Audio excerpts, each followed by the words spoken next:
Hello, what's up everyone? Welcome back. So today we'll be looking at contracts 2, specifically the contents of a contract. So this video will cover the contents of a contract, the parallel evidence rule, and also the implied terms. Okay, so without further ado, let's go.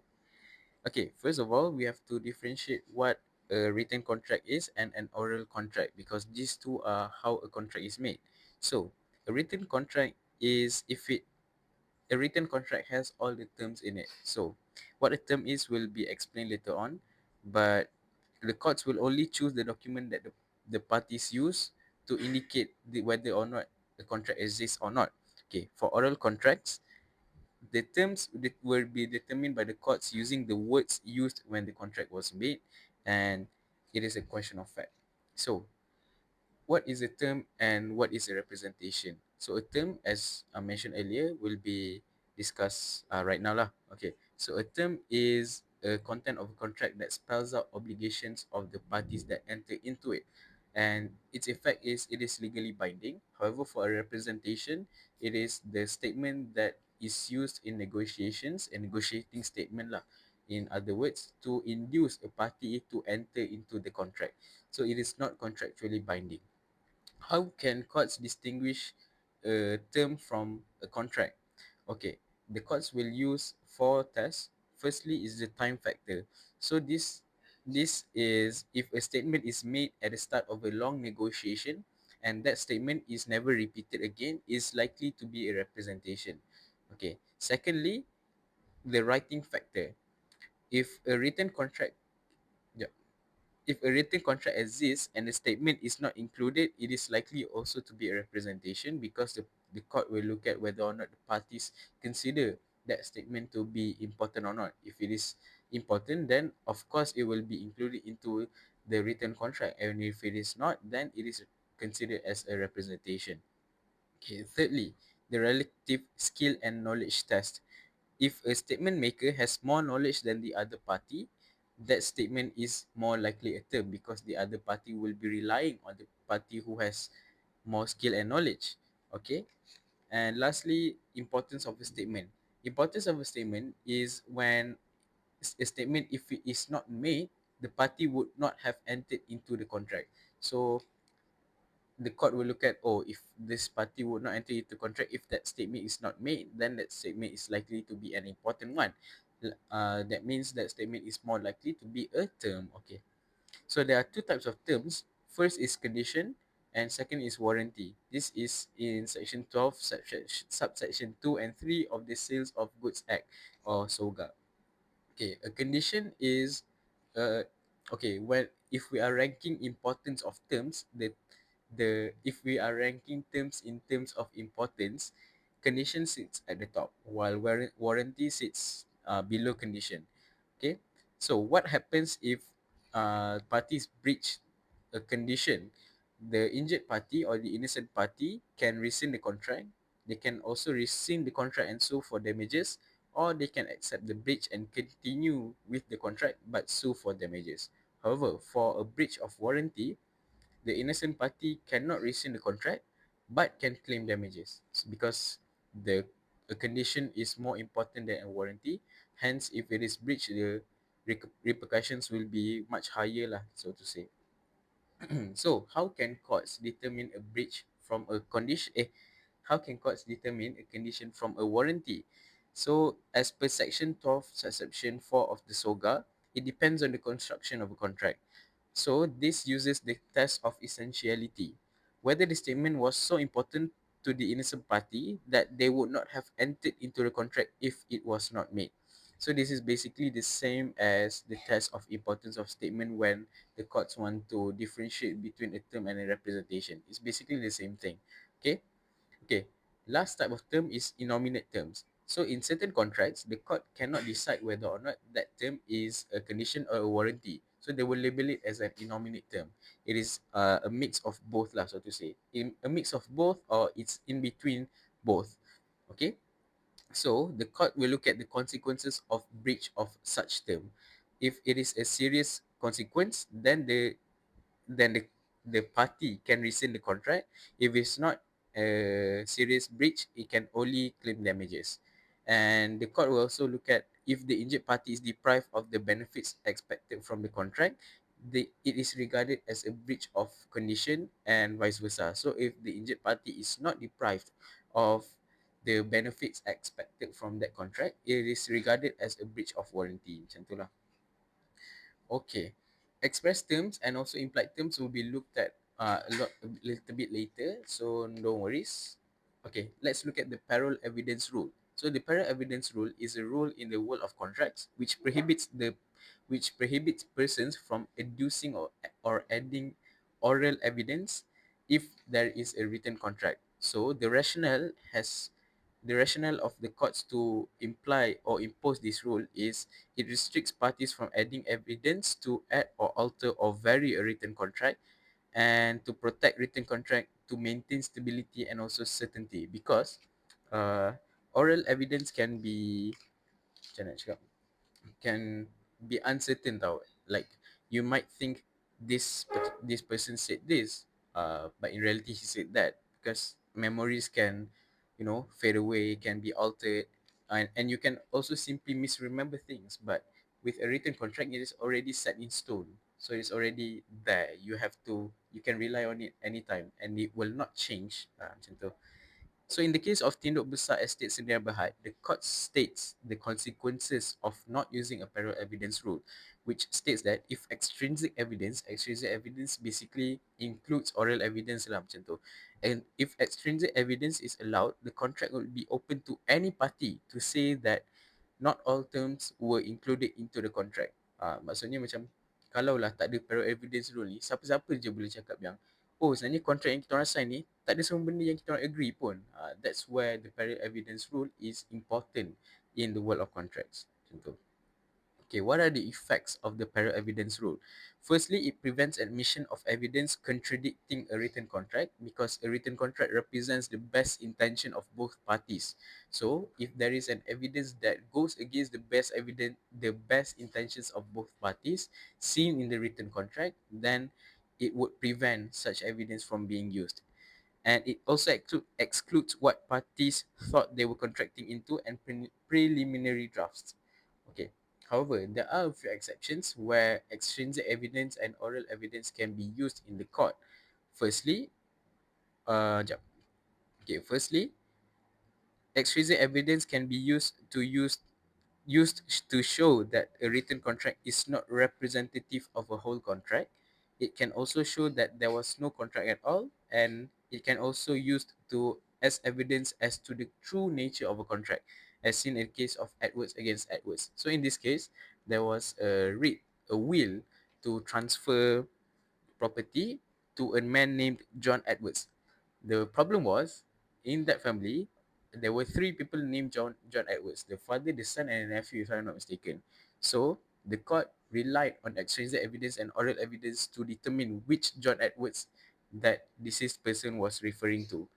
So this is one of the instances where the court used oral evidence lah to determine the finality of a contract. Okay, uh, the burden of proof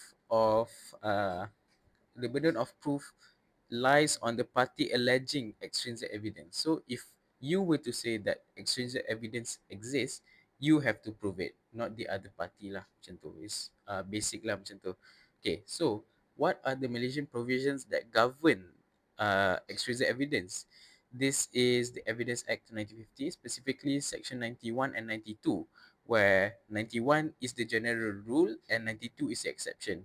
91 states that oral evidence cannot be used to prove anything required in writing, as seen in the case of Eng Yi against public prosecutor. However, 92 is the exception where parties are not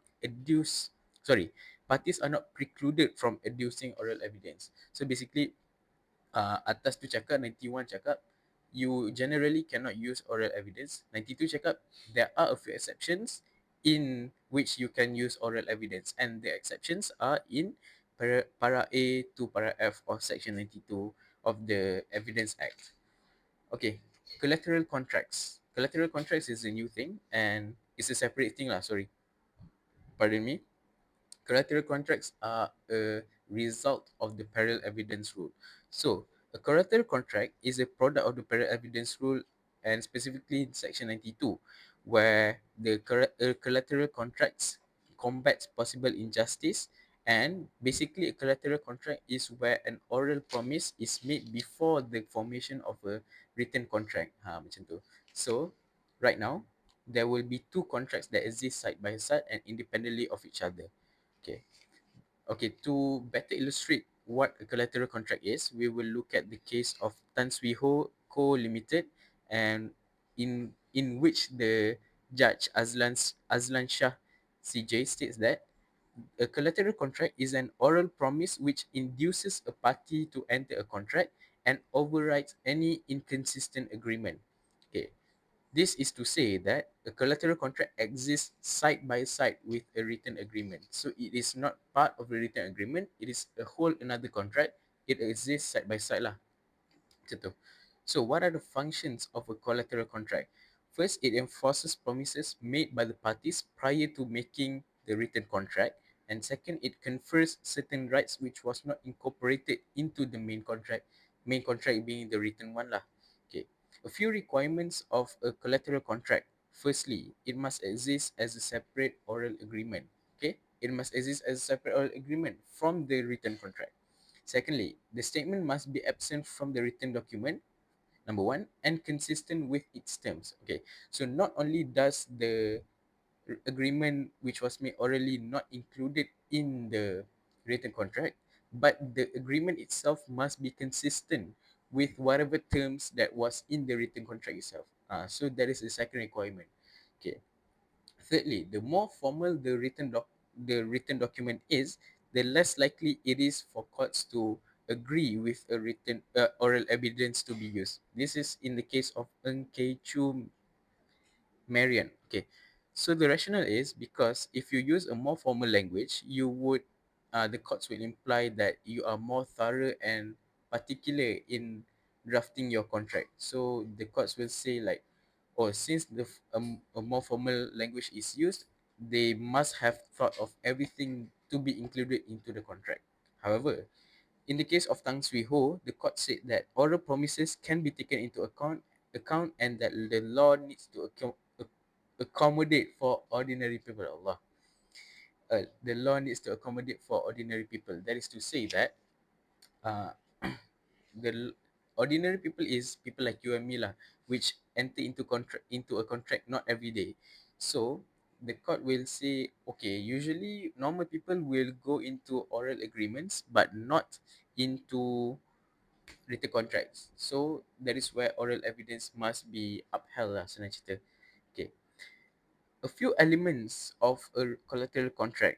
Firstly, it must exist side by side, yet independent of each other, in the case of Tan Swee Ho. Secondly, it overrides any inconsistent contractual term in the written contract itself. And thirdly, it cannot destroy the main contract because it exists side by side, but it does not override the whole written document. It only overrides any inconsistent document found in the written contract. Okay, the effect of a written contract lah, a collateral contract is if a collateral contract is breached, the parties are only given right to claim for damages, as also seen in the case of Tan Swee Ho. Okay, we are done with collateral contracts and also parallel evidence rule. Lastly, implied terms. So, quick disclaimer: implied terms will also include a few sections of the Soga, which I will not get into because I personally can't really understand it, and it's quite a lot. So this will be a very short session lah for implied terms. But do read up on it because it is part of understanding what implied terms are, and it is actually one of the implementations of the Malaysian provision which use implied terms in its law. Okay. So implied terms are terms unincluded in a contract or negotiations. So as the name says, it is a term that is being implied by the courts. It is not expressed. It is not there in the contract. The court will imply that that a particular term exists when it is not written explicitly. Okay.